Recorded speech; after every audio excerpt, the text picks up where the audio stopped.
Plans to build giant wind farms in the Midlands are causing upset and division in many communities. Opponents say their concerns are being ignored or dismissed by developers. The energy companies say their fears are unfounded. So are fears being heightened unnecessarily, or are the desires of big business being allowed to trump local concerns? Lydia Murphy has this report.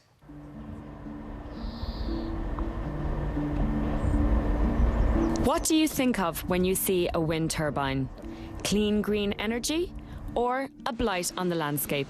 And how would you feel about living near one, especially if it was 185 metres tall? Well, that's a question that's been exercising the minds of residents of the Midlands lately. Plans by two energy companies, Mainstream Renewable Power and Element Power Ireland, also known as Greenwire, to build around 1,200 wind turbines across 5 counties in the Midlands have been causing controversy, with some residents worried about the potential size, noise and visual impact of wind turbines, as well as possible environmental and health effects. Oh, sure you go. What price tag, boys? What's the price tag? There have been claims and counterclaims about misinformation surrounding the project. I regret that there is concern in areas that will never see a wind turbine between now and the end of the century. It's very important that people are reassured where there are concerns in local communities and where people have genuine concerns as distinct from mischievous ones. There's a lot of mischief on the developer side as well. We have seen how some of them have behaved and how they have scorned and scoffed at people's concerns. And now reports have emerged of some farmers in the Midlands being unhappy with the contracts they have signed, leasing out their land for wind turbines. I was quite shocked what he had actually signed up to, as opposed to what his understanding was of what he had signed up to. Tonight, Midweek is taking a closer look at proposals to build wind farms in the Midlands. We begin our journey in Tipperary at the launch of the Brocana wind farm. The 14 turbines are built on Cutaway Bog, and Bord na Móna, which owns and operates the wind farm, is hoping it will be a model for the future. The company chose the day of the launch to unveil its €1 billion energy export plan. It wants to create what it's calling a clean energy hub in Offaly in North Kildare. This would involve the construction of 600 wind turbines on 20,000 hectares of state-owned Cutaway Bog, which would make the Clean Energy Hub the biggest onshore wind farm in Europe. So how does this fit in with Mainstream Renewable Power and Greenwire's plans for the Midlands? Well, Bord na Móna has called for companies or individuals with land adjacent to theirs to join them in making a single planning application, which means they could end up as partners in the venture. Bord na Móna was keen to stress its experience in working with communities, and it said concerns of locals in the Midlands will be of paramount importance to them. When we begin to step off our land and begin to look at the land that surrounds ours, we will be very, very careful to deal only with land that is appropriate. All the electricity produced by the Midlands wind farms would be exported to the UK, which is struggling to meet its EU-imposed renewable energy targets. With Ireland on course to achieve its own, Mainstream Renewable Power says we have a once-in-a-lifetime opportunity to create a new export industry. But some opponents have dubbed the plans an Irish solution to a British problem. Well, I think any travelling roadshow around the Midlands that focuses on the evils of selling product to the British is a nonsense. We caught up with Minister Rabbitte at the launch to ask him about what he described as mischievous concerns. Well, I mean, we get a good deal of reaction from some of the public meetings and material that has been put around the Midlands, and a great deal of it is based on misinformation or misunderstanding. And, for example, I've met deputations who pleaded for a strategic environmental assessment. As I had made clear and had already announced, there was always going to be a strategic environmental assessment, the purpose being to allow local communities, local representative organisations to make their input to ensure that their concerns are taken into account. Do you think fears about the size of the turbines, the 185 metres, I've heard people describe it as the Liberty Hall sitting on top of the spire. Do you think that's an unreasonable concern on the part of some locals? Well, I think people have to understand that there is no planning application in yet. I mean, I don't know where people are getting their measurements of turbines and number of turbines and all the rest. I mean, we'll see all that when a planning application is lodged. Element Power confirmed to Midweek that the maximum turbine height they will look for is 185 metres. Mainstream say their maximum will be 156 metres. So, misinformation abounds, according to the minister. But what are the specific concerns about the proposals, and where are they coming from? We're near the town of Ballymore in Westmeath. There are signs similar to this one dotted all along the road from Mullingar. Some residents in the Midlands are concerned about the potential size and noise from wind turbines. Minister Rabbitte says that these fears have been needlessly stoked by some unthinking communication from wind farm developers. David Reid is chairman of the Ballymore Industrial Wind Turbine Information Group. He says that the first many in the community heard about either Greenwire or Mainstream's proposal for the Midlands is when they discovered that farmers in their area had signed contracts allowing wind turbines to be built on their land. That's something that all of the community took serious issue with, that the companies were sending the reps secretively up and down the roads for numerous months, back into 2012, trying to get farmers to sign, and we knew nothing about it. David is critical of the company's consultation process. The companies, when we attended their public meetings, the first one was down in Geisha. It wasn't advertised, there was no signage. The actual postmaster in the little village didn't know about it. The consultation with the communities, which is a two-way street, not just informing, and that's what these public meetings are. They're just informing. We've done this previously, and we will tell you more about it when it suits us. But Mainstream say they have worked hard to engage with locals. We opened an office in Eton Derry about a year and a half ago now.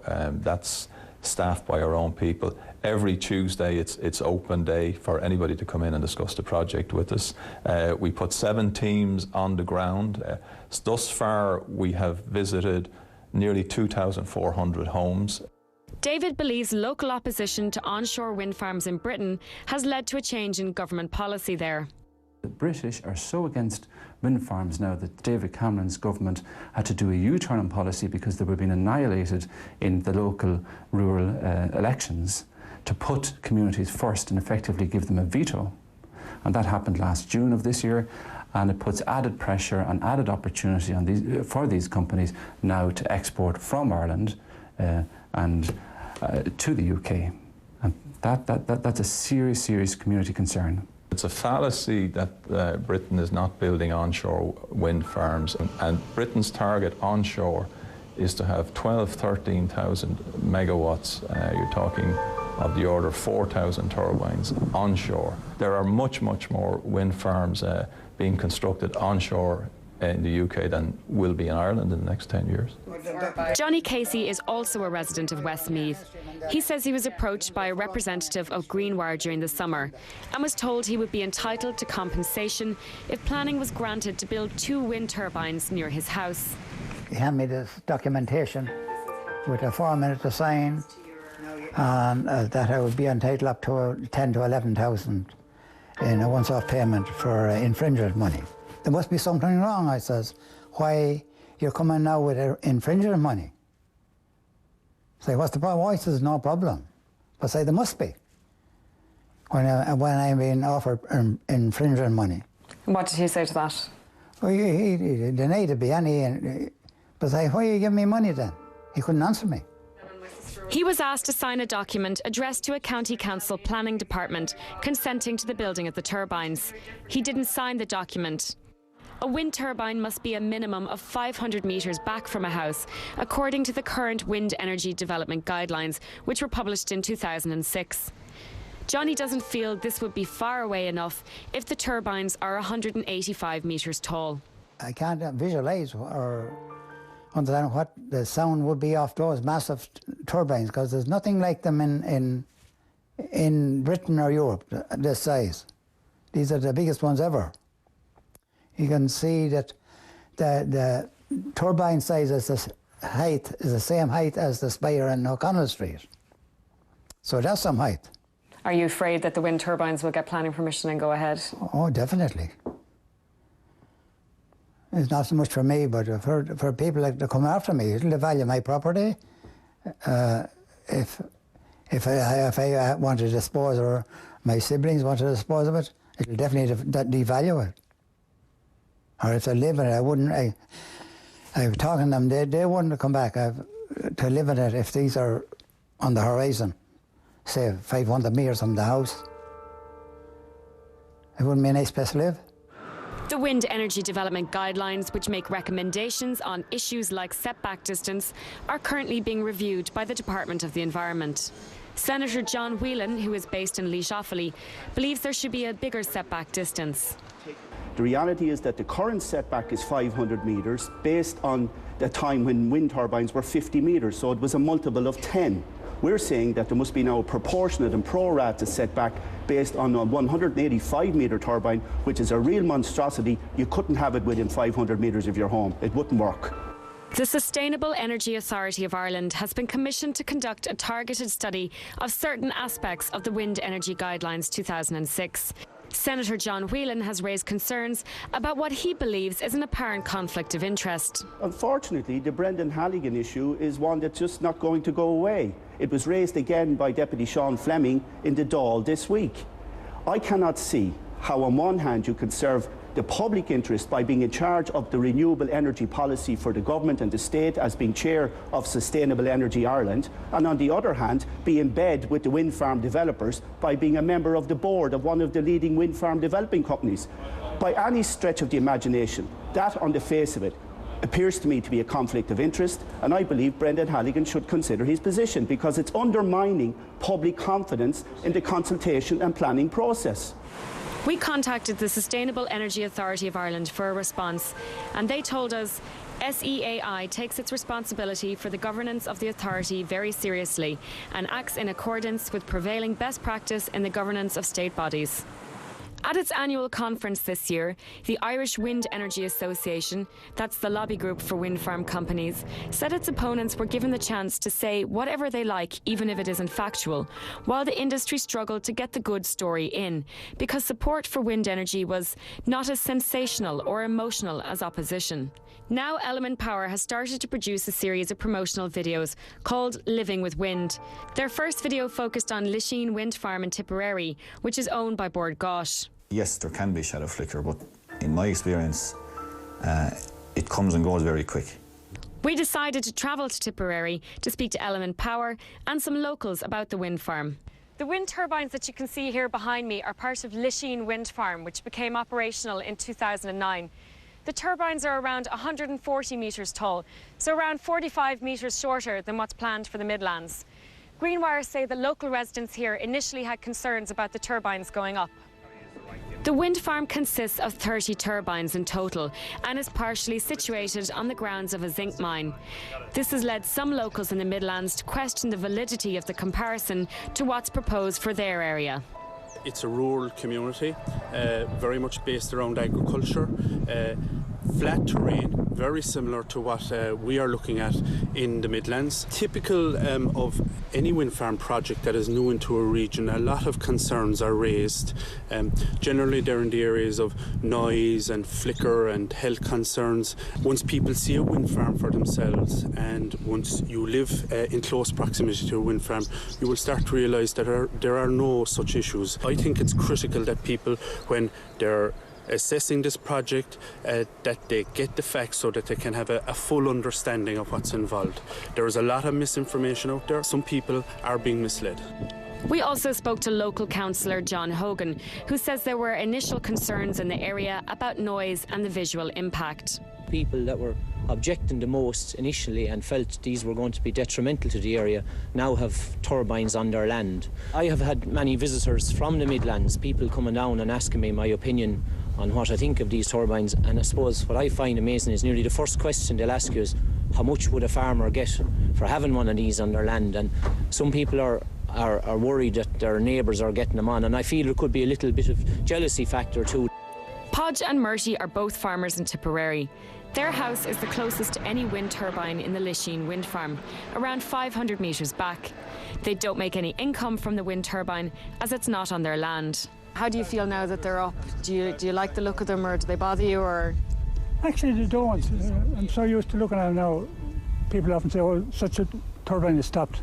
I wouldn't even notice it for the simple reason I'm so used to looking at him. 50 years ago, people complained about ESP poles and fields and stuff, and they looked wrong and they weren't right with nature and things like that. And I think people, they just acclimatise to them, you know. You don't see those poles when you pass the road anymore. Eventually, you don't see the turbines when you pass the road anymore either. We have travelled to Westmeath again to speak to Nora Fagan, who is a solicitor working in the area of commercial law. She's also a resident of the county. Last month, she gave evidence to an Oireachtas committee about contracts that some farmers have signed with wind farm companies in the Midlands. Farmers are being advised at their doorsteps that over a period of 30 years they can expect to gain an income in the region of over €1 million if they choose to pledge 1 hectare of land to a wind farm company. However, the actual options and the leases that they sign up to are grossly different to those representations. So unfortunately, Deputy Troy, that is how so many of these options have been signed up. Farmers and rural communities are hard pressed, margins are tighter and tighter, and they see this as perhaps the means to educate their children to 3rd level or whatever it may be. Nora told us she initially became aware of the issue when a farmer from her area approached her and asked her to look at his contract. I was quite shocked what he had actually signed up to as opposed to what his understanding was of what he had signed up to.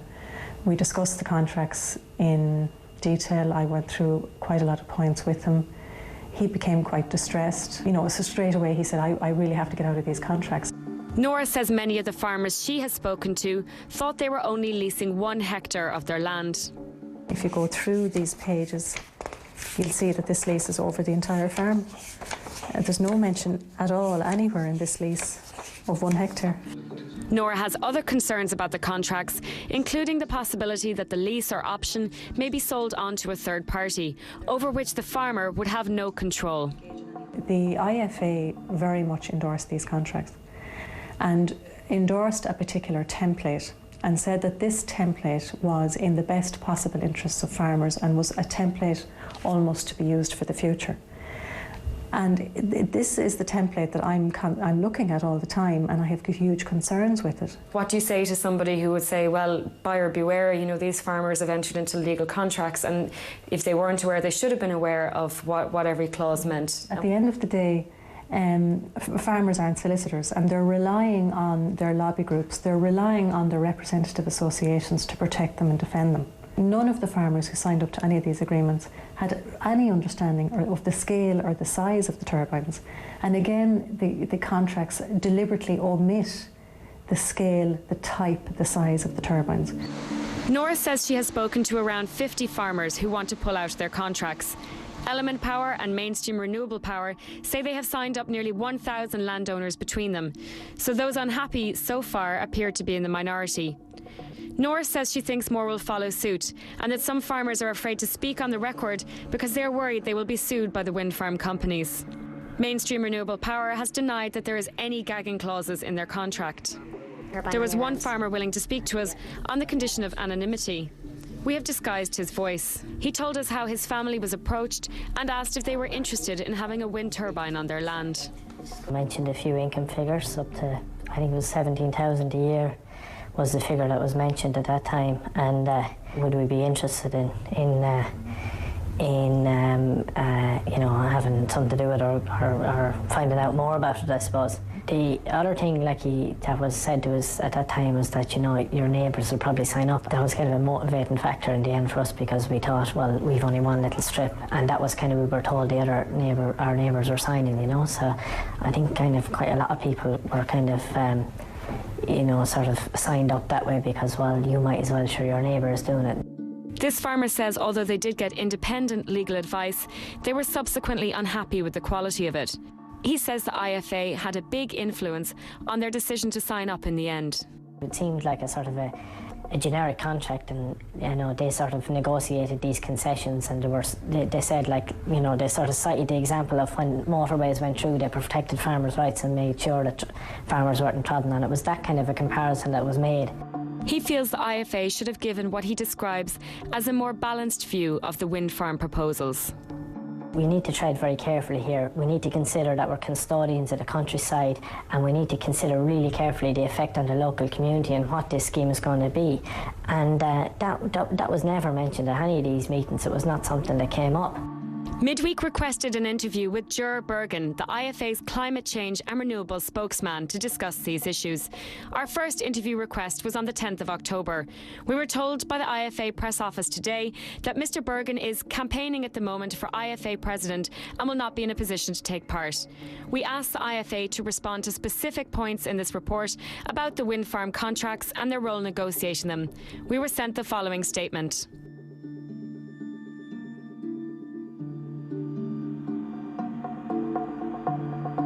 This farmer says he began to have reservations about what he had signed after concerns grew in the community about the size and scale of the project. I hadn't really paid that much attention to what size they were going to be, and then when I started to think about the scale of them, like 185 metres, and the scale of something that size, I started to become a bit nervous about it. The other family members were very disappointed and didn't want it sort of going ahead on family land, and it sort of caused, I suppose, some pressure internally in the family. So, like, we kind of decided then, listen, this is not worth it. This farmer was recently released from his contract. Both Element Power and Mainstream Renewable Power strenuously defend the terms of their contracts. We held extensive discussions with the IFA. We agreed a standard contract that there would be no variation from, and the IFA sat down and negotiated with us, and we spent somewhere between 7-8 months before we finalised that. Are you aware of any farmers wanting to now withdraw from these options or contracts? We were contacted by less than 1% of our landowners recently who had been approached by a small group of people who heightened concerns with those farmers in relation to the integrity of the agreement that they had signed. We have comprehensively dealt with those concerns for those landowners. No farmer entered into any agreement with this company without getting their own independent legal advice in relation to the contract. As well as concerns about the local impact, critics of the proposals are asking how much benefit will accrue to Ireland. There have been questions raised about the number of long-term jobs that might actually materialise from the projects. You have to look at the potential of a development as large as this attracting manufacturing projects. For example, that's been the practice in other countries because of the huge expense associated with moving such heavy equipment. We have been talking to 2 or 3 prospective clients in terms of an anchor manufacturing project here in the Midlands. Then that would really be good news for Ireland and good news for the Midlands. Aside from jobs, wind farm companies argue their developments could deliver big increases in rates to local authorities, as much as 50% in some cases. They also say they will provide substantial community benefit funds. Communities and companies will now both have to await the outcomes of the review of the planning guidelines for wind farms and the new government policy framework on wind energy for export. It remains to be seen exactly what will be given the green light in the Midlands, but one thing is certain: the controversy and divided opinions over wind farms look set to continue.